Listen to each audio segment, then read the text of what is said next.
Hello, good morning all of you. Good morning. आप लोगों को अगले वीडियो में आप लोगों को पढ़ाया गया था, जो पिछला वीडियो है जंतु तथा पौधों में नियंत्रण एवं समन्वय, यानी जंतु तथा पौधों में नियंत्रण एवं समन्वय आप लोगों को समझाया गया। वो भी जंतु और पौधों में समन्वय में क्या समझाया गया है, तो समझाया गया है न्यूरॉन की संरचना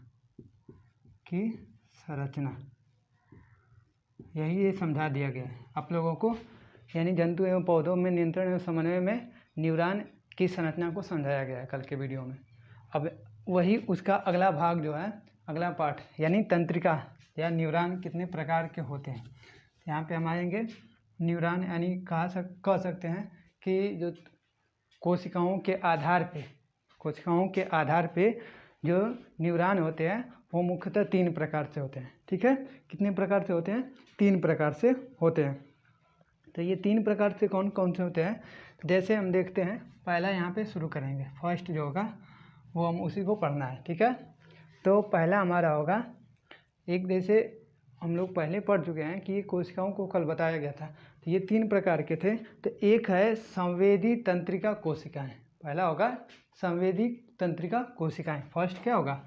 संवेदी तंत्रिका कोशिकाएं, यानी आप लोगों को ये पहला बताया गया था, फर्स्ट हो गया। सेकेंड हो गया, यानी अब ये फर्स्ट हो गया संवेदी तंत्रिका कोशिकाएं। अब ये फर्स्ट हो गया संवेदी तंत्रिका कोशिकाएं, और सेकेंड जो होगा वो सेकेंड क्या हो जाएगा? चालक या प्रेरक तंत्रिका कोशिकाएं, यानी चालक या प्रेरक तंत्रिका कोशिकाएं, ये सेकंड हो जाएगा। ठीक है, अब आते हैं थर्ड, यानी 3 प्रकार का होगा, तो ये तीसरा जो होगा वो क्या होगा? तो उसे कहते हैं सहचर। क्या कहते हैं? सहचर कोशिका, सहचर तंत्रिका कोशिकाएं,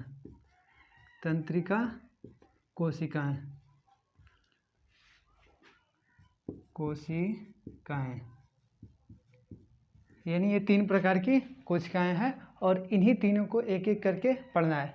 तो यहाँ पे हमें फर्स्ट जो दिया है संवेदी तंत्रिका कोशिकाएं, दूसरा दिया है चालक या प्रेरक तंत्रिका कोशिकाएं, और तीसरा दिया है सहचर तंत्रिका कोशिकाएं, यानी तीसरा दिया है सहचर तंत्रिका कोशिकाएं। तो हमें इसमें पहले पढ़ना है कौन सा? संवेदी तंत्रिका कोशिकाएं। क्या देखेंगे हम? संवेदी तंत्रिका कोशिकाएं। तो संवेदी तंत्रिका कोशिकाएं किसे कहते हैं? तो कहा जाता है किसी आवेगों को, यानी कोई आवेग है, यानी किसी जंतु से, किसी वस्तु से, किसी वातावरण से, कहीं से जो आवेग उद्दीपन निकल रहे हैं, उस आवेग को लेकर कहाँ तक? मस्तिष्क तक पहुँचाने की क्रिया किसके द्वारा होती है? संवेदी तंत्रिका कोशिकाओं के द्वारा। यानी कोई संवेदनाएं हैं, कोई सूचनाएं हैं, उस सूचनाओं को ग्राही अंगों द्वारा लेकर और उसे कहाँ पहुँचाया जाता है? मस्तिष्क तक। यानी कहाँ पहुँचा दिया जाता है? मस्तिष्क तक। उसी को हम कहते हैं संवेदी तंत्रिका कोशिकाएं। वो क्या कहलाएगा? संवेदी तंत्रिका कोशिकाएं कहलाएगा। दूसरा जो है वो हमने अभी कहा गया था, दूसरा वो कौन सा था? तो प्रेरक या चालक या प्रेरक तंत्रिका कोशिकाएं, यानी ये चालक या प्रेरक तंत्रिका कोशिकाएं।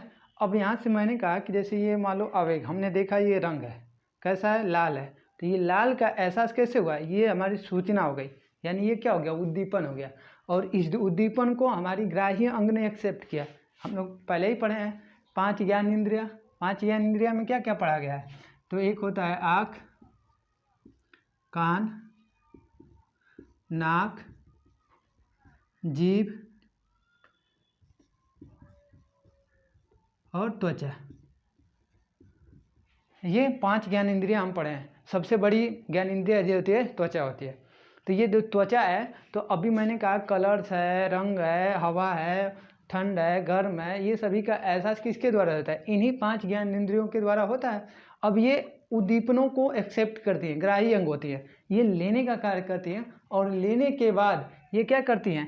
संवेदी तंत्रिका कोशिकाओं के द्वारा एक्सेप्ट कर लेंगी और लेकर कहाँ पहुँचाएंगे? हमारे मस्तिष्क तक ले जाएंगे। कहाँ तक ले जाएंगे? हमारे मस्तिष्क तक ले जाने का कार्य करती हैं। तो ऐसी कोशिकाओं को हम क्या कहते हैं? संवेदी तंत्रिका कोशिकाएं कहते हैं। यानी जो सूचनाओं को मस्तिष्क तक पहुँचाती है उन कोशिकाओं को हम क्या कहते हैं? संवेदी तंत्रिका कोशिकाएं कहते हैं।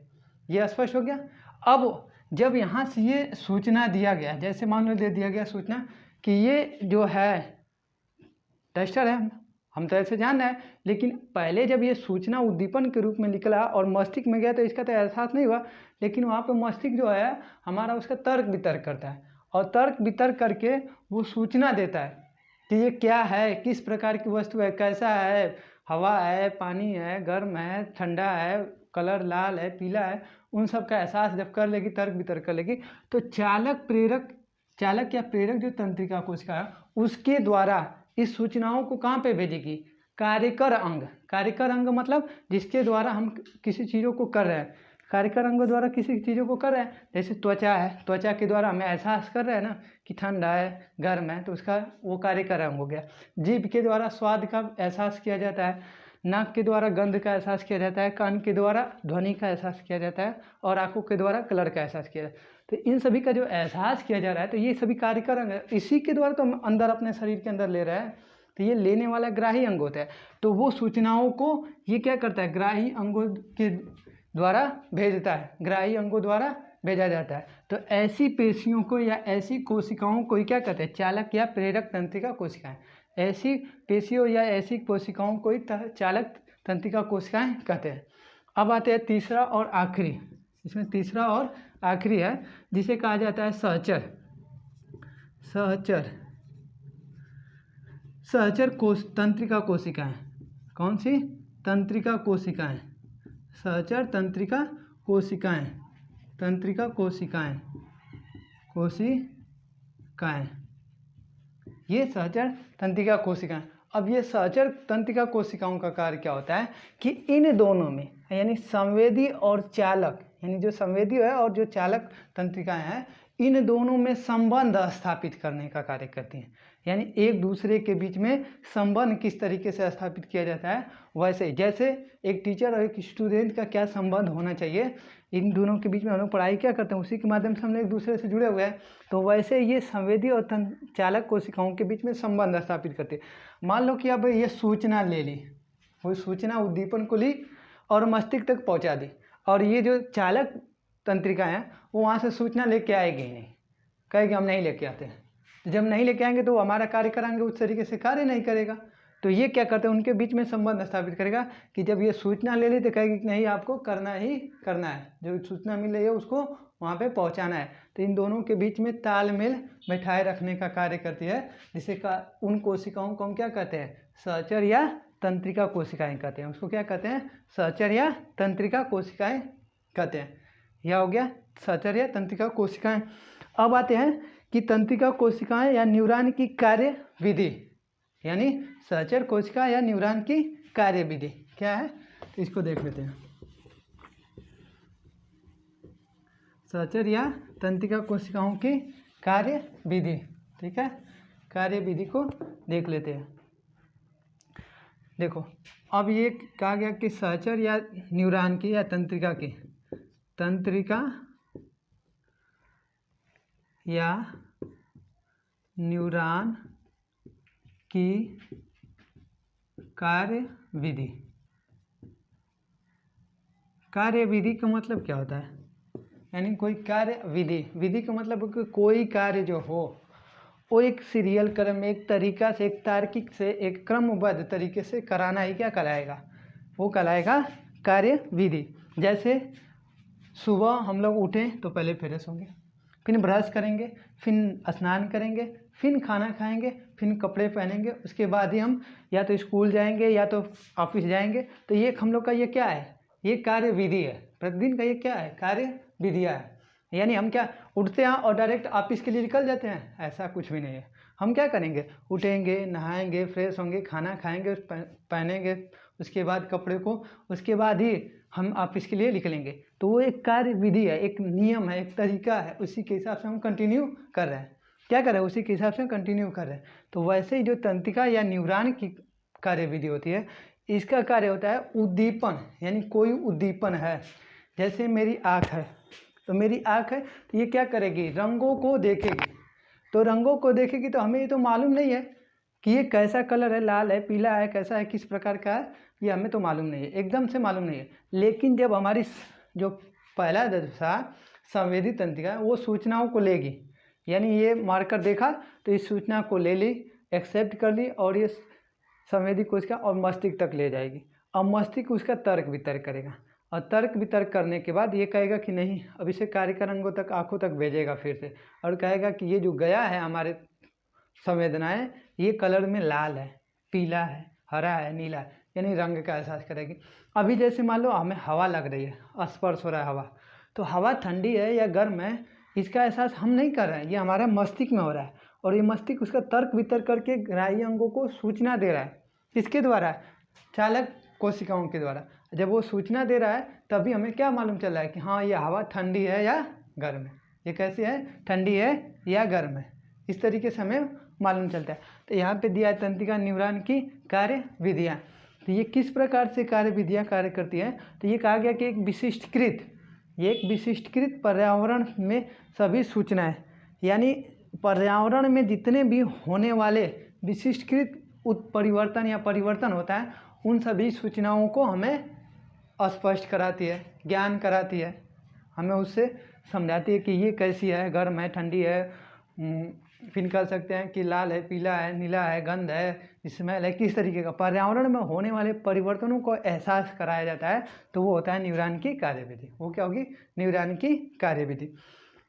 दूसरा कह सकते हैं जैसे मान लो विद्युत, अभी हमने देखे लाइट है, अचानक से वो आके बढ़ रही है, तो वो हमें मालूम थोड़ा नहीं कि वो करंट है, लाइट है। जब हम उसे स्पर्श करते हैं तो हमारी त्वचा जो है स्पर्शक है, उसको एहसास कराती है, तब हमें मालूम चलता है कि नहीं, इसमें विद्युत है या करंट है या कुछ भी है।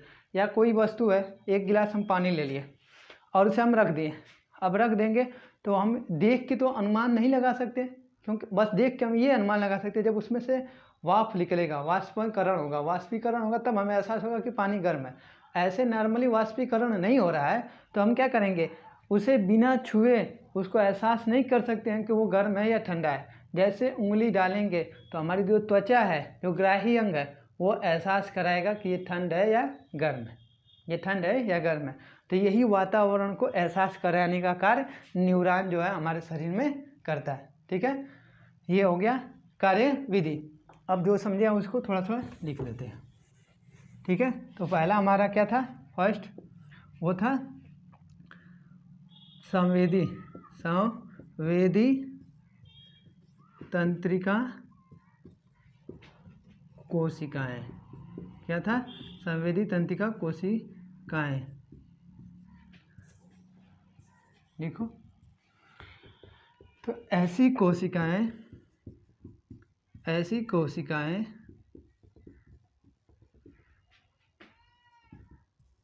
जो वातावरण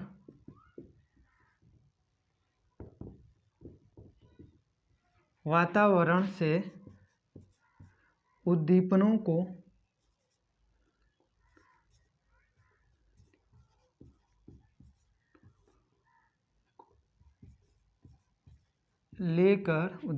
लेकर मस्तिष्क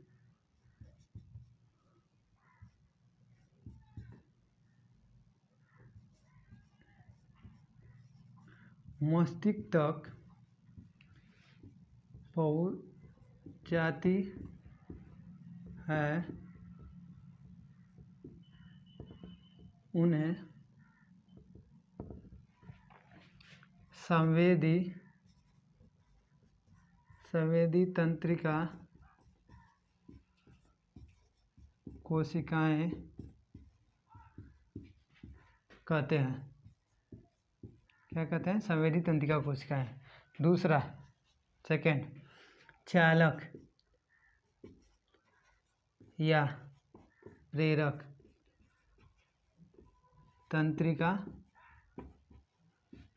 कोशिकाएं। कोशिकाएं, यानी चालक या प्रेरक तंत्रिका कोशिकाएं। ठीक है, तो ये है ऐसी कोशिकाएं, देखिए ऐसी कोशिकाएं जो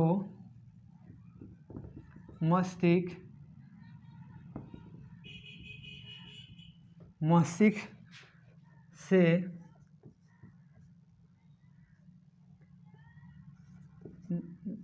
से दिए गए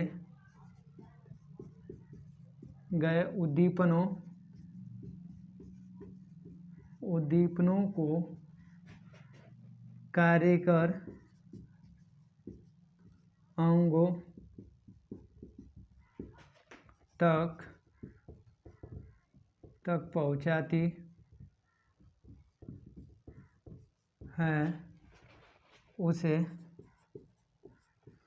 चालक या प्रेरक तंत्रिका कोशिकाएं कहते हैं। ठीक, अब आते हैं तीसरा, थर्ड, यानी कौन सा? संवेदी हो गया, चालक हो गया, और सहचर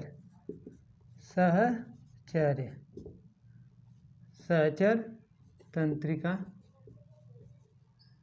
कोशिकाएं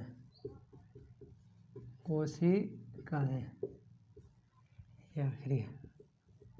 ठीक, सहचर या तंत्रिका कोशिकाएं लिखो। ऐसी कोशिकाएं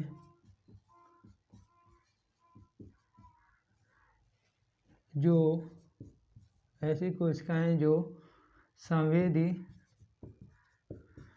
संवेदी तथा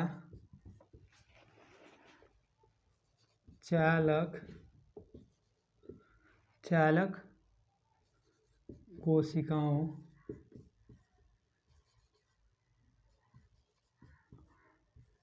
के बीच संबंध स्थापित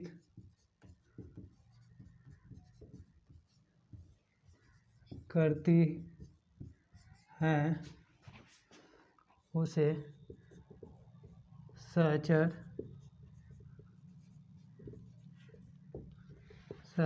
तंत्रिका कोशिकाएं कहते हैं। ये हो गया सहचर तंत्रिका कोशिका। ठीक है, आई होप आप लोगों को ये पूरा समझ में आ गया होगा। जो भी इसमें ना समझ में आए आप लोग कमेंट करेंगे, उसके कमेंट का जवाब आपको आगे वाले नेक्स्ट वीडियो में आपको मिल जाएगा। ठीक है, आपको जो ना समझ में आए ज़्यादा से ज़्यादा कमेंट करें और कोशिश करें कि ज़्यादा से ज़्यादा इसको शेयर करें। ठीक है, जितना ज़्यादा शेयर करेंगे उतना ही हमें जल्दी से जल्द लाइव आने का मौका मिल जाएगा और आप लोगों को लाइव टू लाइव सामने टू सामने बात होगी और उसे लाइव पढ़ाया जाएगा। ठीक है, तो आप लोगों को जो नहीं समझ में आए कमेंट करते रहिए। ठीक है, जय हिंद।